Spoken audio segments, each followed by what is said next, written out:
श्राद्ध पक्ष में सर्वपितृ अमावस्या का बहुत ही अधिक महत्व है। इस अमावस्या को पितरों को विदा करने की अंतिम तिथि भी कही जाती है।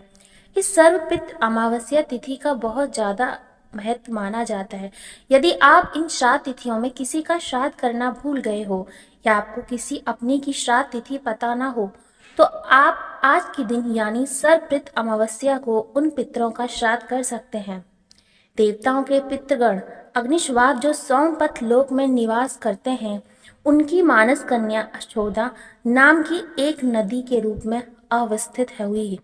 एक बार अशोदा ने 1000 वर्ष तक तपस्या की, जिससे प्रसन्न होकर देवताओं के पितृगण अग्निश्वाक और बहिष्पाद अपने अन्य पितृगण अमावस के साथ अशोदा को वरदान देने के लिए आश्विनी अमावस्या के दिन उपस्थित हुए। उन्होंने अछोदा से कहा कि हे पुत्री, हम तुम्हारी तपस्या से अति प्रसन्न हैं, इसलिए जो चाहो वो वर मांग लो। लेकिन अछोदा ने अपने पितरों की तरफ ध्यान नहीं दिया और वह अति तेजस्वी पितृ अमावस को अपलक निहारती रही। पितरों के बार बार कहने पर उसने कहा, हे भगवान, क्या आप मुझे सचमुच वरदान देना चाहते हैं? इस पर तेजस्वी पितृ अमावस ने कहा, हे अछोदा, वरदान पर तुम्हारा अधिकार सिद्ध है, इसलिए निसंकोच हो कहो।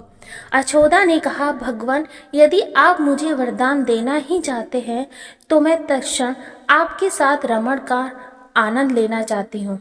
अछोदा के इस तरह कहे जाने पर सभी पितृ क्रोधित हो गए। उन्होंने अछोदा को श्राप दिया कि वह पितृलोक से पतित होकर पृथ्वी लोक पर चली जाएगी।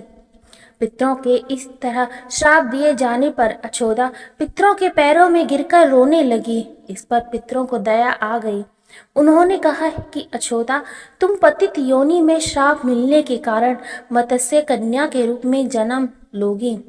पितरों ने कहा कि भगवान ब्रह्मा के वंशज महिषी पराशर तुम्हें पति के रूप में प्राप्त होंगे। तुम्हारे गर्भ से भगवान व्यास जन्म लेंगे।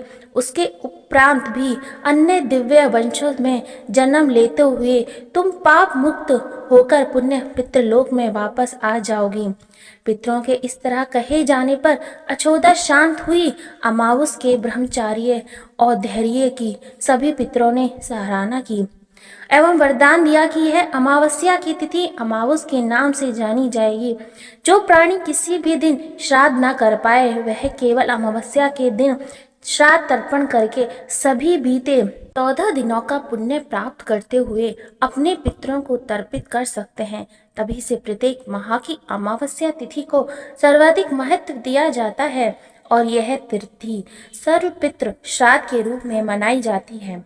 उसी पाप के प्रायश्चित हेतु कालांतर में यही अछोदा महिषी पराशर की पत्नी एवं वेद व्यास की माता सत्यवती बनी थीं। तत्पश्चात समुद्र के अंशभूत शांतनु की पत्नी हुई और 2 पुत्र चित्रागन तथा विचित्र वीर्य को जन्म दिया था। इन्हीं के नाम से कलयुग में अष्टका श्राद्ध मनाया जाता है। जय श्री राधे राधे।